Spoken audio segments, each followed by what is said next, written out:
Shalom saudaraku yang terkasih dalam Yesus Kristus, selamat Advent bagi kita semua. Kembali kita akan mendengarkan khotbah pada hari ini seturut dengan terang tema bagi kita, jiwaku memuliakan Tuhan. Firman Tuhan yang diambil dari Lukas 1 ayat 46b sampai 55. Lukas 1 ayat 46b sampai ayat 55. Saya baca bagi kita keseluruhan, demikian firman Tuhan. Jiwaku memuliakan Tuhan dan hatiku bergembira karena Allah juru selamatku. Sebab ia telah memperhatikan kerendahan hamba-hambanya. Sesungguhnya mulai dari sekarang segala keturunan akan menyebut aku berbahagia. Karena Yang Maha Kuasa telah melakukan perbuatan-perbuatan besar kepadaku dan namanya adalah kudus. Dan rahmatnya turun-temurun atas orang yang takut akan Dia. Ia memperlihatkan kuasanya dengan perbuatan tangannya dan menceraikan orang-orang yang congkak hatinya. Ia menurunkan orang-orang yang berkuasa dari tahtanya dan meninggikan orang-orang yang rendah. Ia melimpahkan segala yang baik kepada orang yang lapar dan menyuruh orang yang kaya pergi dengan tangan hampa.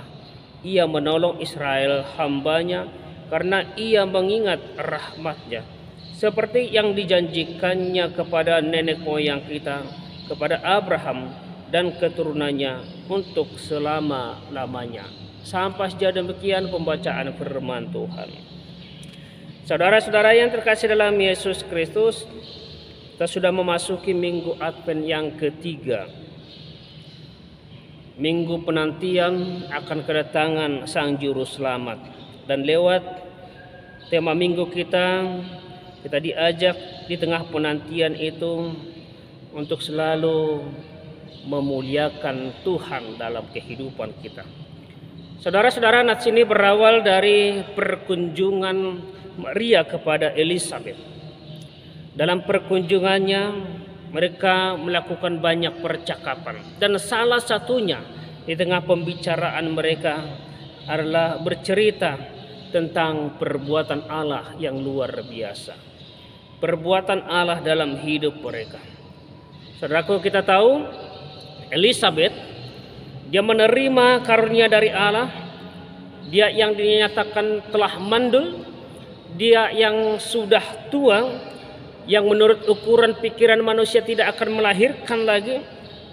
Ternyata dengan kuasa Tuhan, dengan tangan Tuhan yang kokoh, yang perkasa, dia bisa mengandung walaupun dia dinyatakan mandul. Dia bisa mengandung dan anaknya Yohanes Pembaptis. Yohanes Pembaptis, dia yang mempersiapkan jalan buat kedatangan Juru Selamat. Dan Maria, kita tahu Maria setelah dia mendengarkan berita sukacita dari malaikat yang dibawa kepada dia mengandung, bahwa dia mengandung dari Roh Kudus meskipun belum menikah dengan Yusuf. Dia tetap merasakan sukacita dari Allah. Kenapa? Karena ini belum pernah terjadi dan hanya terjadi kepada Maria. Saudara yang terkasih dalam Yesus Kristus, kenapa hanya terjadi kepada Maria? Karena anak yang dia kandung itu adalah Yesus, Juru Selamat dunia. Yesus yang kita nantikan, yang menjadi penyelamat kita. Saudara-saudara yang terkasih dalam Yesus Kristus, dalam perbincangan antara Maria dan Elizabeth, Maria mengungkapkan pujian yang luar biasa. Dia memuji Tuhan, dan pujian ini yang sering disebut dengan Magnificat. Pujian yang indah dari Maria. Kenapa dia memuji? Karena sekali lagi dia merasakan kasih Tuhan dalam hidupnya. Keajaiban Allah yang diperbuat kepada Maria, itu yang mendorong dia untuk memuji, memuliakan Tuhan. Apa yang membuat Maria menyanyikan pujian yang luar biasa ini? Karena ia mengenal perbuatan Allah yang luar biasa itu. Perbuatan Allah dalam hidupnya. Ia tahu dari berita dari malaikat Tuhan bahwa Tuhan sedang bekerja. Tuhan sedang bekerja melakukan pekerjaan besar lewat dirinya, lewat Maria. Namun saudaraku yang terkasih dalam Yesus Kristus, walaupun Tuhan melakukan pekerjaan besar lewat diri Maria, Maria mengenal siapa dirinya. Ia mengenal dirinya bahwa semua yang dilakukan Allah itu bukan karena kebaikannya. Semua yang dilakukan Allah itu bukan karena kekuasaannya. Semua yang dilakukan Allah itu bukan karena kehebatannya, namun hanya karena kasih karunia Allah. Allah yang memperkenankan dia. Allah yang berkenan, kasih karunia Allah kepada Maria. Karena itu dia tidak memuji diri sendiri, namun dia memuji Allah, memuliakan Tuhan dalam hidupnya. Saudaraku, ini menjadi penting, ini sikap yang harus kita teladani. Kenapa? Karena ancaman yang sering sekali terjadi dalam kehidupan manusia, terjadi kepada orang-orang yang berhasil adalah puji diri, memuji dirinya sendiri.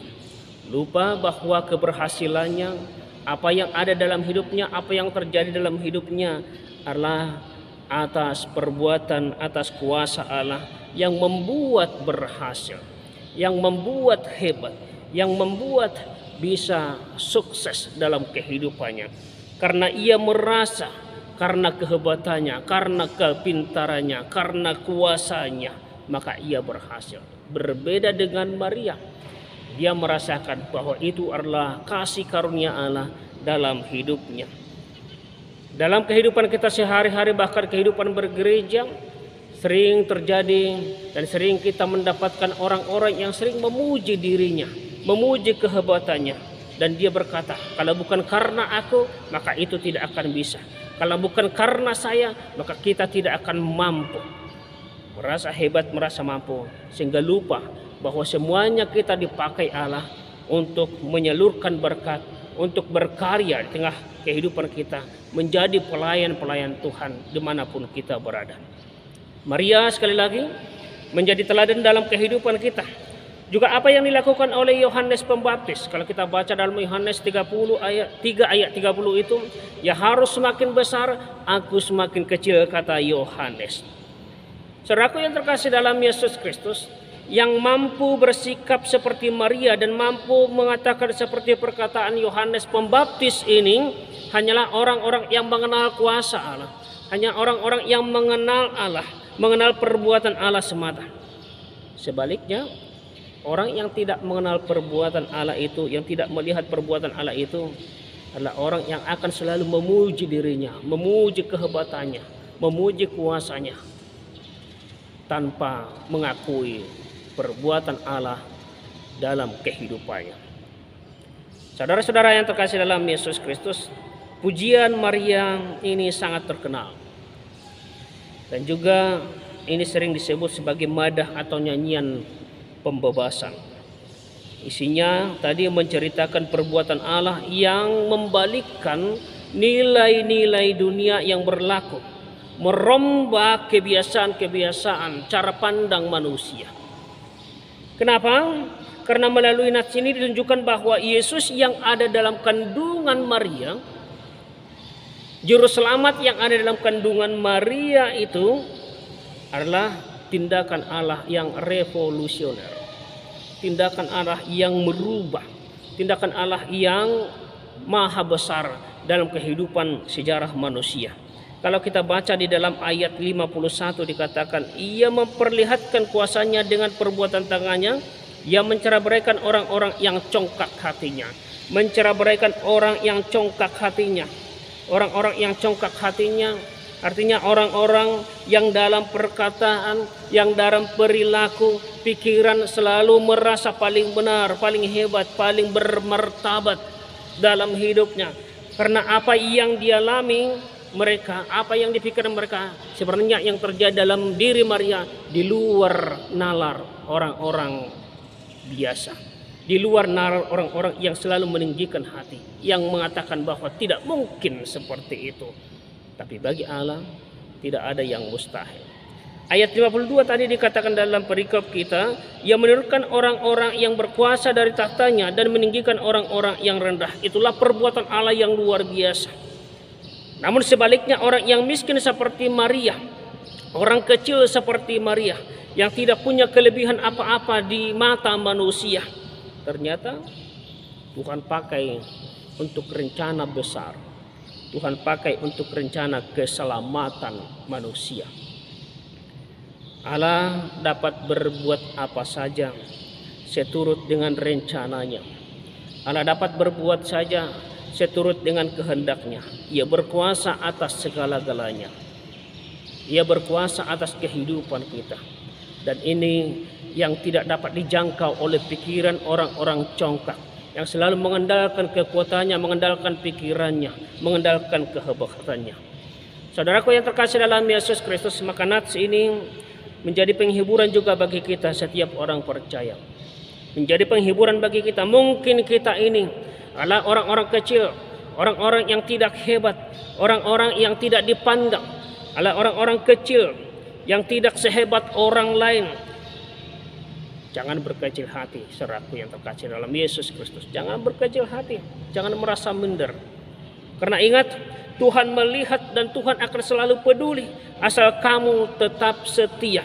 Sebagaimana pujian Maria tadi, ia menurunkan orang-orang yang berkuasa dari tahtanya dan meninggikan orang-orang yang rendah, yang melimpahkan segala yang baik kepada orang-orang yang lapar dan menyuruh orang yang kaya pergi dari dengan tangan hampa. Dan di tengah kehidupan yang setia itu, kita diingatkan bahwa orang yang setia kepada Tuhan, Tuhan akan memperhatikannya. Tuhan akan melakukan perbuatan-perbuatan besar kepada orang-orang yang Tuhan perkenankan, Tuhan kasihi dalam hidupnya.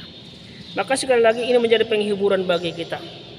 Mungkin kita tidak hebat sebagaimana orang lain hebat, tapi bagi Tuhan kita sungguh sangat berharga jikalau kita hidup berkenan di hadapan Tuhan. Sebagaimana Maria yang memuliakan Tuhan, maka hari ini kita diajak untuk selalu memuliakan Tuhan. Apapun yang terjadi dalam kehidupan kita, bagaimanapun kondisi kita, situasi kita, tetap merasakan bahwa Tuhan selalu akan hadir dalam kehidupan kita. Dan Tuhan itu akan selalu berbuat seturut dengan rancangannya kepada kita. Bagaimanapun situasi kita, apapun yang kamu alami, jangan lupa untuk memuliakan Tuhan. Karena apa? Karena Tuhan akan selalu menyelamatkan orang-orang yang percaya, orang-orang yang taat, orang-orang yang setia kepadanya. Maka hari ini mari kita memuji Tuhan dan berkata sebagaimana Maria berkata, jiwaku memuliakan Tuhan. Selamat Advent, Tuhan Yesus memberkati kita semua. Amin.